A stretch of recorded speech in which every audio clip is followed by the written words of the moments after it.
So namaste everyone. Thank you for joining in this class on Shri Suktam.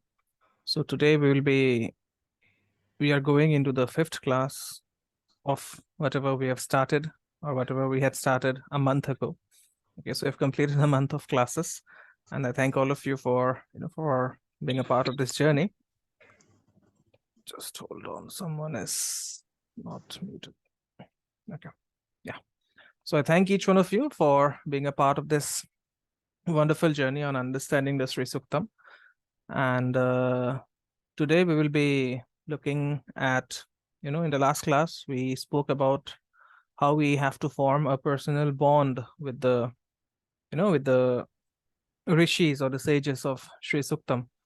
So today we will be looking at the Sri Sukta tradition in brief. Okay. And before we begin, let's start with the Shanti mantra of the Upanishads, which we always do. Om Sahana Bhavatu, Sahano Bhunakatu, Saha Viryankara Vavahai, Tejasvinad Ditamastu Ma Vidavishavahai. Om Shanti Shanti Shanti. Okay.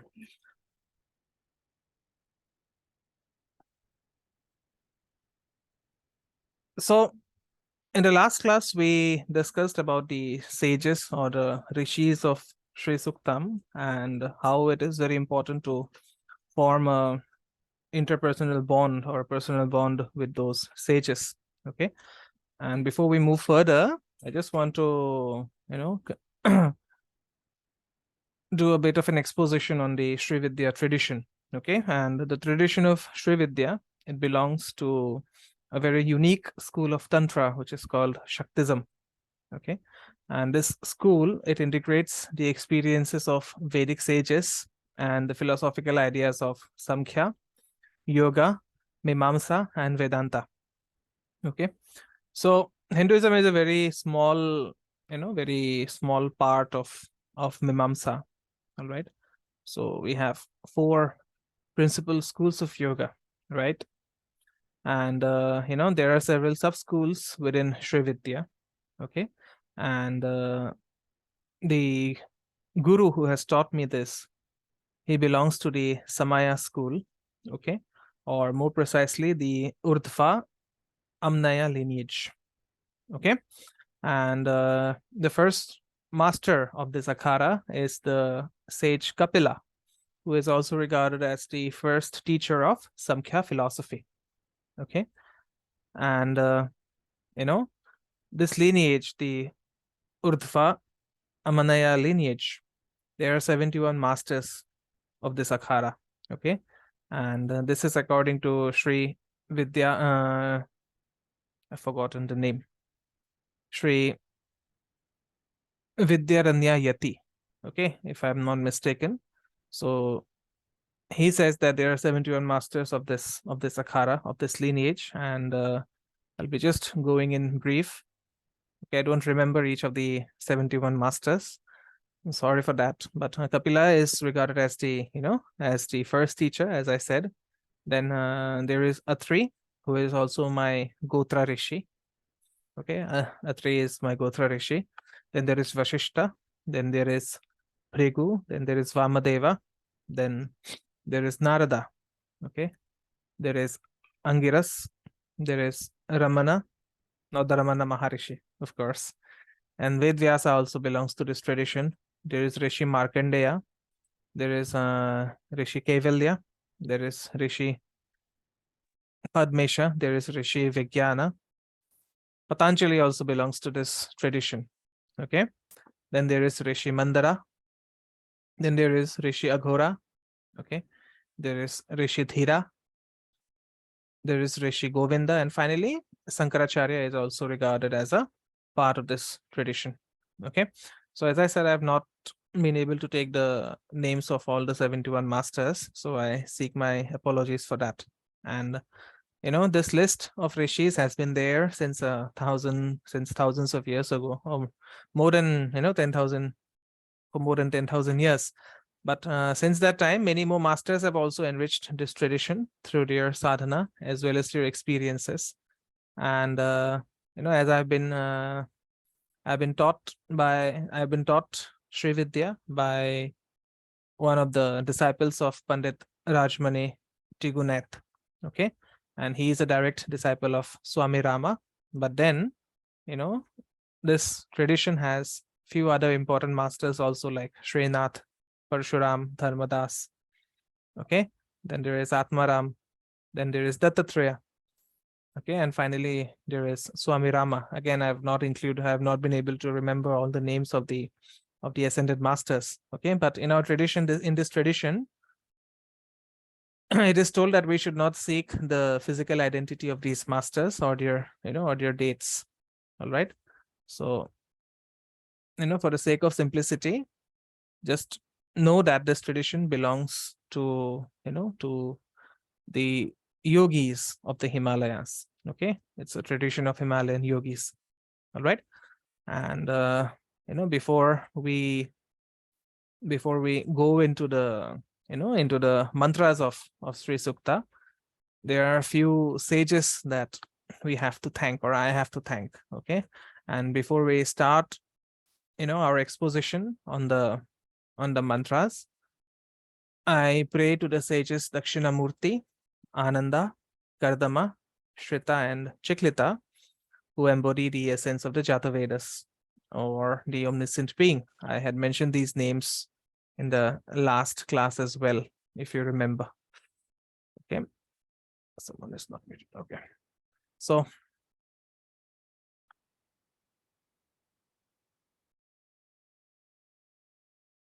yeah, really sorry, I'm facing some technical difficulties. Yeah, so let us pray that we see these mantras through the eyes of these rishis and convey them through their divine intelligence. Shri Sukta is a gift of these rishis to the world, and let us offer our gratitude to all these rishis for making us instruments to study this gift of Shri Suktam, right? And because Shri Sukta is a revelation emerging from the direct dialogue between these rishis and the Jata Vedas, let us seek the blessings of these rishis to elaborate on who Jata Vedas is. Okay, so as I had mentioned, Jata Vedas is the all-pervading omniscient reality. Okay, it does not have a name, it does not have a form, but for the sake of simplicity, while studying Shri Suktam, we will refer to this omniscient reality as Jata Vedas. Okay, and this Jata Vedas is as I said, it is pure being, without any beginning, without any end. It also represents the power of will, the power of knowledge, as well as the power of action, which are very intrinsic to this being. And anything that is ever born or created is within the range of its infinite awareness. Okay. Jata Vedas touches and feels everything that exists, including time itself, but yet it remains untouched and unaffected. Okay, there is a part of Jata Vedas which is there in all of us. And Jata Vedas is where all diversities, all complexities, and all possibilities, they converge and rest.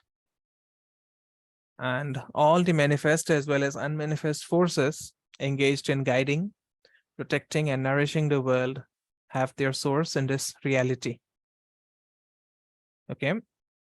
The unimaginably subtle and potent waves of energy and conscious that give a unique shape and character to the phenomenal world as well as to our mind originate here in Jata Vedas. Okay. And just like vapor rises from the ocean, the life force also emerges from the Jata Vedas. Okay. And following the various laws that have been established and executed by this omniscient being, this life force condenses itself in different times and places. Okay. So life takes form matter and consciousness get united, and as a result, nameless, formless souls come into existence, come into being. And we exist only because our existence is sustained by Jada Vedas, which is the very source of life. Okay. And nothing in the universe is more pervasive and powerful than the omniscient being, than Jada Vedas. Okay. And this is why scriptures say that without moving, it reaches everywhere. Okay. And without exerting any effort, it accomplishes everything. And there is nothing more pervasive than the omniscient Jata Vedas, who, after having created the universe, penetrates its every nook and corner while simultaneously enveloping it. Okay. And whatever little knowledge we have about this world is only because of the power of comprehension we have received from this omniscient being, from this Jata Vedas. Okay. And it is with this limited amount of comprehending ability that atheists think that there is no God, that there is no, that there is nothing beyond our physical bodies, beyond our five senses. Okay. So this is absolutely wrong. All right. I don't call anything as sin as such, but if you can, then dissociate yourself from atheists. Okay. Because it can be very damaging to your psyche, since you're trying to understand the divine essence of things, of how things work. All right. And even the desire to unravel the mystery of this omniscient being, it springs from this primordial pool, and it is the wonder of all wonders. Okay. And from undocumented times, for untold ages, people from all cultures have been trying to experience this Jata Vedas, which is the source of the source of existence itself. All right. And the sages of Shri Suktam, they gently remind us that the fainter our knowledge of the omniscient being, the poorer will be our understanding of life. Okay. And as we try to understand this omniscient being, we start moving away from the perception of the world that is defined by success and failure, gain or loss, praise or criticism, because then life and its creator becomes more compelling. Okay. To know the mysteries of life, to know the creator who created us, it becomes more compelling for all of us. Okay. And if we dissociate ourselves from this omniscient being, we end up making ourselves busy, investing our resources in protecting the world that is defined by our very limited perceptions. Okay. That means we succumb to seemingly unstoppable likes and dislikes. Okay. We become employees of our desires. Why? Because of this deficient understanding of the omniscient being. Right. And because of this deficit, our consciousness begins to shrink, and desires that originate from a shrunken consciousness, they are very petty. Okay. And not knowing anything better, we run after our petty desires. We think something else will make us happy. Right. Just sit. This is a practical exercise that each one of you can do to see what makes us happy. Okay. Just sit with, just sit comfortably, keeping your spine erect, and see what would make you happy. Okay. Just think of anything that you want or that you're longing for in a, just think of anything that you want or you're longing for, and just think whether that thing will actually make you happy. And you'll be surprised to know the answer. Okay. If you're honest with yourself, you will understand that just by being at this moment, you can be happy. There would be someone who would be thinking that this amount of money would make me happy. Or, maybe Adam Smith, Mr. Adam coming into my life would make me happy. Or maybe Miss Nancy coming into my life would make me happy. But just sit for this moment and really question your desires, okay? Because if you cannot question your desires, it means you have a very shrunken consciousness. All right? So once you start expanding your consciousness, you stop running after your petty desires, okay? But then, as I said, if you have a consciousness that is very much shrunken, that is very much in bad shape, okay, you become delighted when you fulfill your desires and you start identifying yourself as achievers, okay? But very soon you will see that charm of that achievement wears off, right? You can see this for yourself. How many times has it been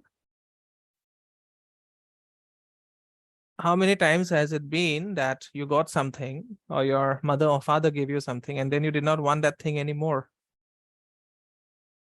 It has happened, isn't it? Twinkleji has to say that then animals will remain happy all the time. They live in the present. Yes, animals live only in the present, okay? But human beings have an ability to project the future, okay? But that does not mean that by projecting the future, you will be unhappy, okay? You can project a good future only when you are happy at the present moment. You have to understand this. All right. If you are not happy at the present moment, in the future that you would create would be very unhappy, would be very dark. Okay. Animals cannot project the future. Okay. That ability is given only to human beings. All right. But to project a future or to create a future, you have to be happy at the first place. Okay. Many people think that you'll be happy only after you solve your problems. No, you first have to become happy and only then you can solve your problems. It's a very different way of, looking at life, right? So as I said, once the charm of achievement wears off, we just run after another desire and then another until we have depleted the sap of life, right? And when we fail to get what we desire, we identify ourselves as losers, okay? And this is very painful, isn't it? When you don't achieve your desires, it becomes very painful, right? But then as soon as the pain of feeling like a loser wears off, we make another attempt to get what we want, and then another, and then we fail, and we keep on failing until we are depleted, right? So the sages of, Shri Suktam, they found that this world of likes and dislikes is very unfulfilling, okay? So they made a very conscious effort to discover a new way of expanding the scope of their consciousness to include a vision that is much bigger, than their shrunken consciousness. That means they made an effort to encompass a vision of a much bigger world. All right. So the world cannot fit in your, in your consciousness. You have to expand your consciousness to fit the world in. This is something that we have to understand, right? And once you understand this, you'll realize that as the nature of your desires are transformed,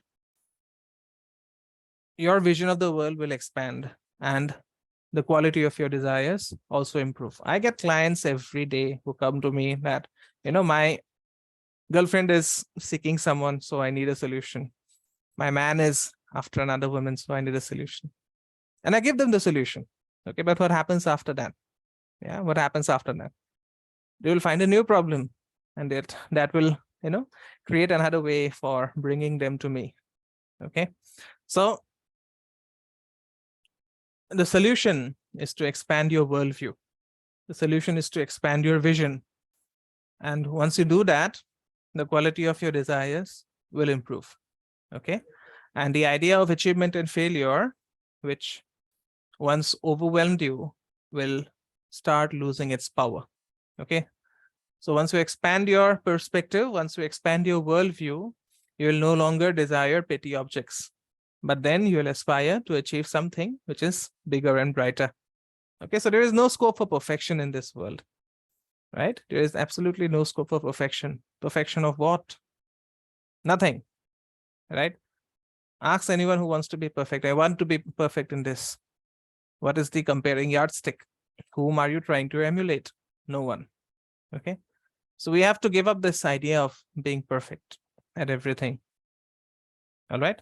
So once you give up this idea of perfection, once you give up this idea of being perfect, your concept of fulfillment will become more comprehensive as well as inclusive. Okay. So Shri Vidya is an attempt to purify your mind, to upgrade your desires, to expand your consciousness, and to reach that state where all conflicts, contradictions, doubts, and fears come to an end. Okay, everything has to end, everything has to culminate, everything has to be washed by the power of this Jada Vedas, Agni. Okay, I've seen people who fight on Facebook regarding ideologies. I'm a capitalist, I'm a socialist. This is what you came on earth to do. You did not come on earth to do you did not come on earth to face over capitalism and socialism, right? There are better things to do. There are better ways to, engage your Mars. Mars is that planet which gives us this fighting ability. So there is better way to engage your Mars rather than, writing comments on Facebook as to who is doing what is right and what is wrong. Okay. So in this state of realization, in the state of realization brought about by Shri Sukta, does anyone know the name? I had mentioned this in the first class, Dharma Megha Samadhi.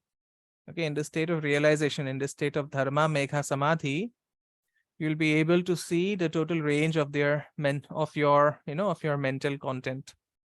Okay, that means you will be able to see your positive and negative tendencies. That is the reason Indian sages are known as seers, because they can just look at those desires. They can just look at their anger. There's a part of you, try it out. Okay, don't take my word for it, try it out. There's a part of you that can look at your anger without getting angry. There's a part of you that can look at your sexuality without feeling horny. Okay, there's a part of you that can look at your happiness without feeling happy, right? So if you can activate that part of you, you become a seer. Okay, so once you become a seer, once you have that insightful mind of a seer, you can easily detach yourself from all those tendencies. Okay, so if you practice this properly in a way that has been prescribed, then all you'll be left with is a mind that will see, all worldly achievements and experiences as neither pleasant or unpleasant, good or bad, desirable or undesirable. You begin to end all the polarities. And that is what Sri Krishna was telling you in the Gita, isn't it? Be in a very equanimous state. The word was equanimous. So, once you achieve that state, you will simply see all the objects of the world simply as a means for serving the divine will.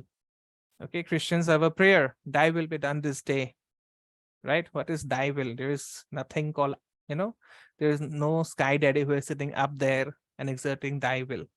Okay, your will is simply to serve a higher purpose. Okay, and it's a very humbling realization when you understand that the omniscient being, which does not have a form, which does not have a name, it has given you everything that you need to be happy. It has given you everything that you need to fulfill its will. Okay. There is a school of thought that says that, life in the mortal world is a bondage. Okay. This thought has been propagated for long nowadays. It started with Srila Prabhupada and his ISKCON. Okay, no hard feelings about that. But don't see this world as a bondage. Okay. Right? Life in the mortal world is not bondage. Okay, because every experience you have, it brings you closer to the divine being. Okay. And throughout your journey in this world, the guiding, protecting, and the nurturing grace of the divine has always accompanied you, right? You were in your mother's womb for 9 months. You never thought of how you would survive in those 9 months. You were guided, you were divinely protected, right? You were divinely nurtured. You never thought about nurturing. You never worried about being nurtured in your mother's womb. It happened it happened. It happened spontaneously. Okay. And once you have this understanding of spontaneity, how spontaneous everything is, you come to the most exalted state of trustful surrender. Okay. Surrender does not mean, considering yourself a criminal, right? This concept of surrender has been misinterpreted by ISKCON and its Gita, the Bhagavad Gita as it is. Surrender to Krishna. You are not a criminal to surrender to Krishna. Surrendering means going with the flow. Okay, what are you surrendering? You're just surrendering your need to control. You're surrendering your need to be in total control, to manipulate every outcome according to your wishes and fancies. Okay, surrendering means letting go.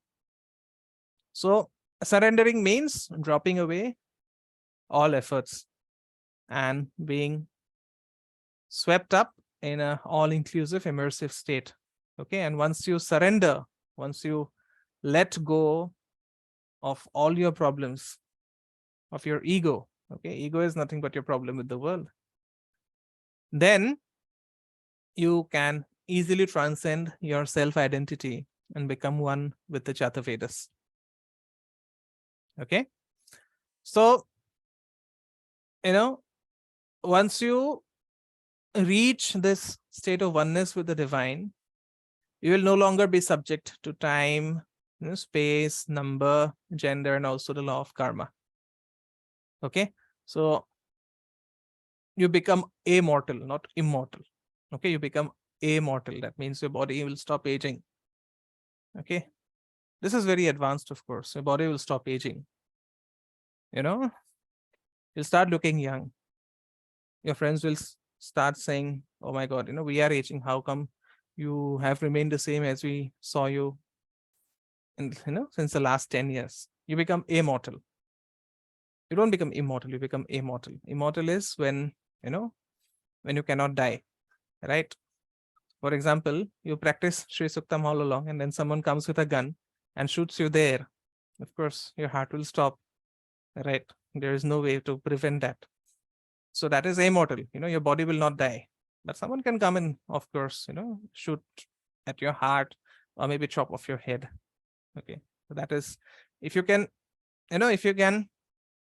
have that ability, then you become immortal. Okay, that there is this technique to protect yourself where if someone comes to you with a gun, that gun will, the bullet in the gun will bend. Or maybe if someone comes to you with a knife and tries to slit your head like this, that knife will fall off. There's a way to do that. That is known as Mahakala. Okay, that is known as Mahakala. Somebody wants to learn, come, I'll teach you. But anyways, that is for another day. Okay, so what I'm saying is, once you reach this state where you are no longer subject to time, space, or the law of karma, you become immortal.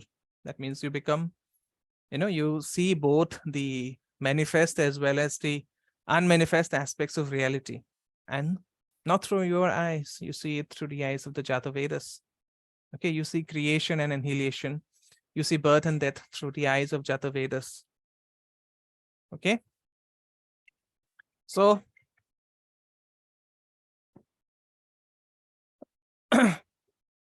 what happens then? Something very beautiful happens.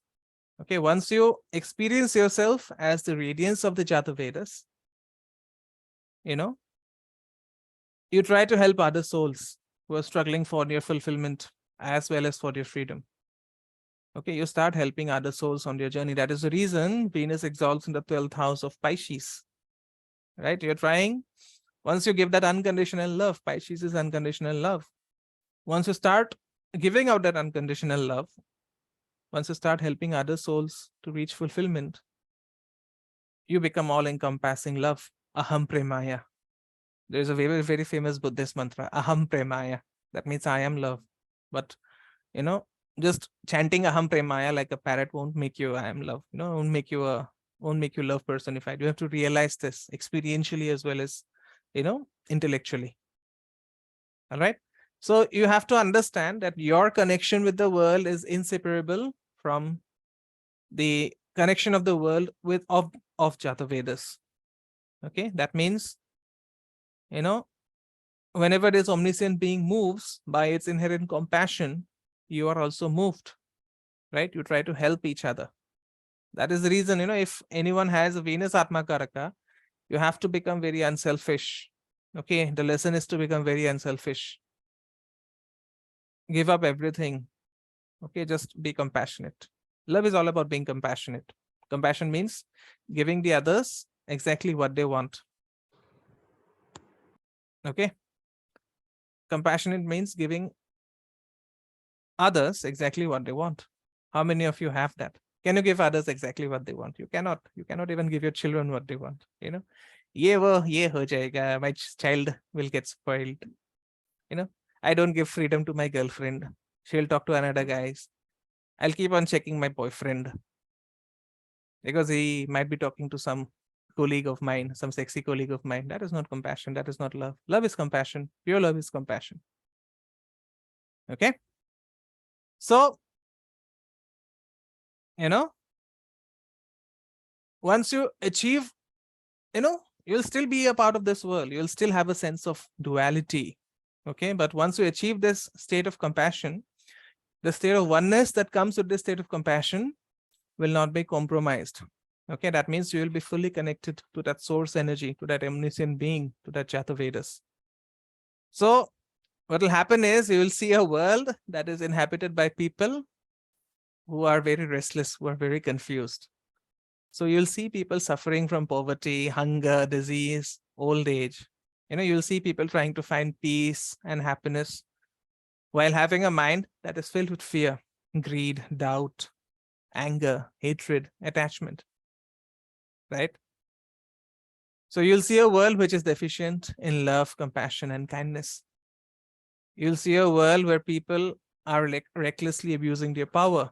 You'll see a world where healthy people abuse their senses, where rich abuse their riches, where almost everyone is abusing the natural world. You'll see that everyone is craving health, wealth, and prosperity, but by and large, their methods of satisfying these cravings are self-defeating. Okay? So once you can relate to this suffering, only then you can help people. But for helping people, you have to go through this suffering first. This is very important. For helping people, you have to go through this suffering first. And I'm sure everyone has gone through this suffering, including myself. Yes? So you have to understand how reliant we are on our minds, which are very much untrained, which are very much undisciplined, which are very much running outward. Okay? So Shri Vidya is a way to resort to that divine providence which provides for everyone. Okay, this divine providence is the fountain of clarity, strength, and also the power of discernment that people need to acquire health, wealth, and prosperity. Okay, so you have to reach out to this omniscient radiance by standing between duality and non-duality. Okay, you have to make a direct appeal to that omniscient being, Jada Vedas. And how do you make that appeal? By this cluster of 16 mantras, which is known as Shri Suktam. Okay, the first 15 mantras constitute the main body of the Suktam, while the 16th tells us very subtly on how to practice Shri Sukta. Okay, so in the next class, we'll start on the exposition of each of the 16 mantras. Right? So that's it today. If you have any questions, I'm here to answer. Otherwise, we can wrap it up.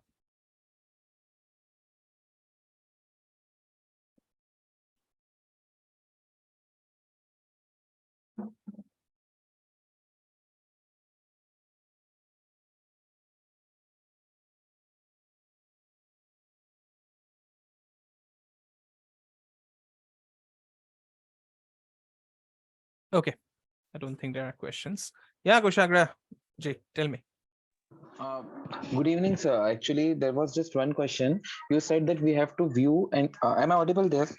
Yeah, yeah, Hello? yeah. Yeah. You're being audible. Yeah, you just said that we have to see everything, every part of the same syllable by the eyes of Jata Vedas, correct?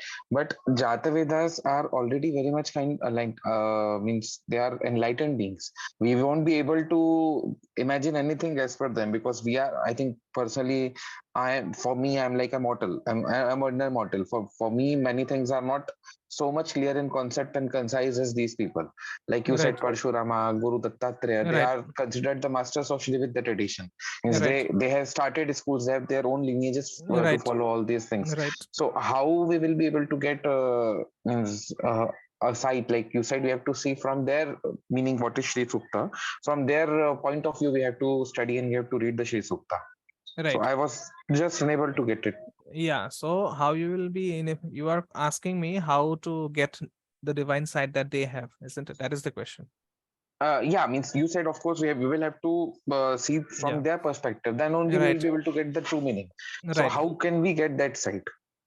The thing is, once we complete the theoretical part, once we try to understand, once we have an understanding of the exposition of the mantras, then the practical part is meant to help you with that. Okay, that is the reason, if you look at the name of the group, this is Sri Sukta theory. Okay. Yes, sir. Okay. So Okay. theoretical knowledge is just to prepare you, to set you up. Okay.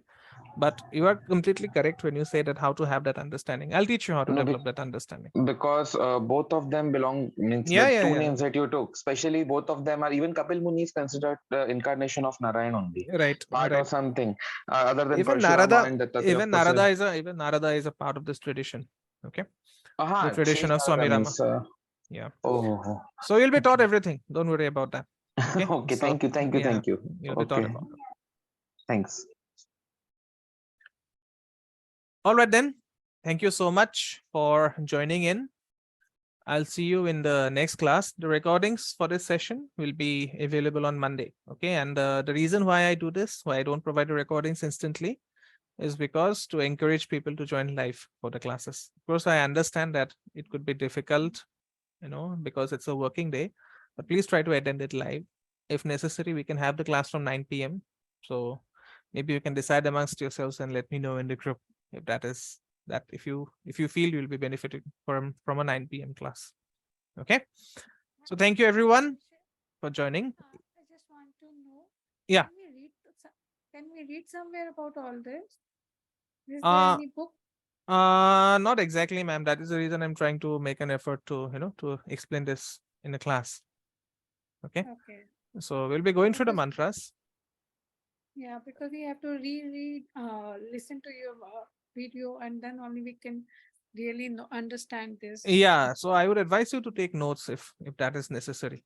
Okay, that is the reason I'm going very I slow. We'll be just doing we'll just be doing one mantra every class from now on. That means we have okay. 16 classes to go before we move on to the practicals. Okay, so I wanted it to be very holistic, and that is the reason we are going so slow.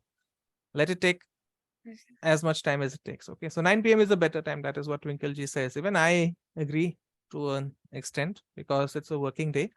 But I would like the other members to let me know in the group if 9 p.m. is a better Anytime, no, time. uh, in the evening, anytime you can Yeah, attend, no yeah. problem. Okay, okay, Leena ji. All Thank right you. then. Thank you. Yeah, thank you so much, ma'am. All right then. Thank you so much, guys, for joining. Please join tomorrow for the Kala Sarpa class. The class has been shifted to 9 o'clock because we'll be starting with Satyam Shivam Sundaram from 7 o'clock in the evening. Okay, that would be a permanent shift for the Kala Sarpa class. Please join in for the Kala Sarpa class for those who have not enrolled for the Satyam Shivam Sundaram course. Thank you so much. I'll see you again next week. Om Gurave Namaha.